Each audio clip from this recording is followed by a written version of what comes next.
তাহলে প্রকৃতির উদ্যোগে প্রতি বছর নয় এবছরও তাদের যে বসন্ত উৎসব সেই বসন্ত উৎসব শুরু হয়ে গেছে এবং আজ তার সূচনা হলো এবং আগামীকাল এবং পরশু তাদের এই যে বসন্ত উৎসব সেই বসন্ত উৎসবের যে অনুষ্ঠান সেই অনুষ্ঠান হবে। এবছরের প্রকৃতির যে ভাবনা সেই ভাবনাটা হলো ইসকনের নদিয়া যে মন্দির সেই মন্দিরে দেখতে পাচ্ছেন থিম এবছরের ভাবনা হলো ইসকনের মন্দির।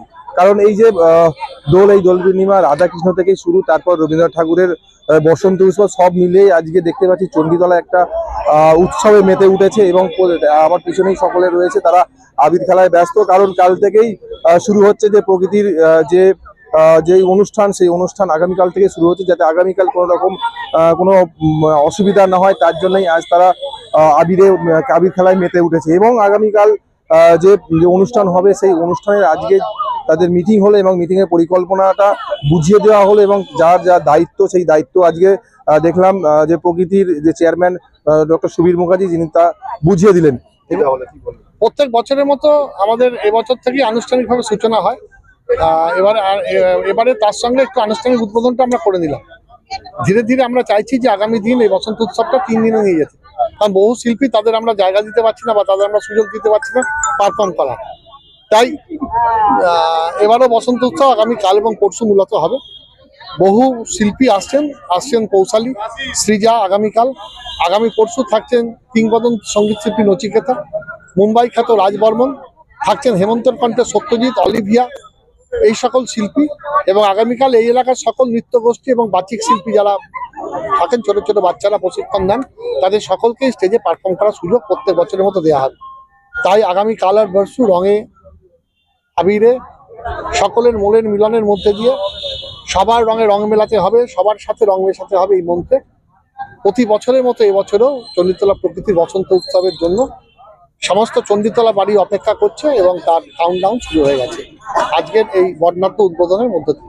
ভীষণ ভালো লাগছে, সবাইকে দোল পূর্ণিমার অগ্রিম শুভেচ্ছা, সবাইকে হ্যাপি হোলি, সবাই খুব ভালো করে মজা করে রং খেলো আর রং খেলে তাড়াতাড়ি চণ্ডীতলা বসন্ত উৎসবটা তোমরা দেখতে এসো। তোমাদের জন্যই এত সুন্দর আয়োজন। এবারে মায়াপুরে ইসকন করা হচ্ছে, রাধাকৃষ্ণ দোল মানে রাধাকৃষ্ণের একটা ভাইবস, একটা ব্যাপার স্যাপার, সেখানে রবীন্দ্রনাথও আছে, সবাই আছে, সবাই তোমরা দেখতে এসো। আমরা তোমাদের অপেক্ষাতেই আছি, তোমাদের জন্যই এত কিছু, তোমরা এত ভালোবাসা দিয়েছো প্রকৃতি বসন্ত উৎসবকে, সেজন্যই প্রকৃতি বসন্ত উৎসব আজ এত সুদূর প্রসারী লাভ করেছে। তোমরা এসো, আমাদের খুব ভালো লাগবে, সবার সাথে দেখা হবে, নাচে গানে হই হুল্লোড়ে আমরা সবাই মাতবো দুদিন। সবাইকে এগেইন হ্যাপি হোলি, খুব ভালো থেকো, বাই বাই। ভীষণ ভালো লাগছে। একটা বছরের অপেক্ষা আমাদের বসন্ত উৎসব। সকলকে আমাদের এই বসন্ত উৎসবে আসার জন্য আমন্ত্রণ জানাচ্ছি।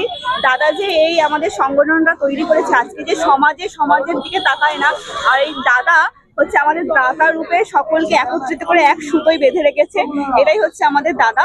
তো সকলকে আসার জন্য মানে আমন্ত্রণ জানাচ্ছি, সকলে আসবেন আমাদের বসন্ত উৎসবে।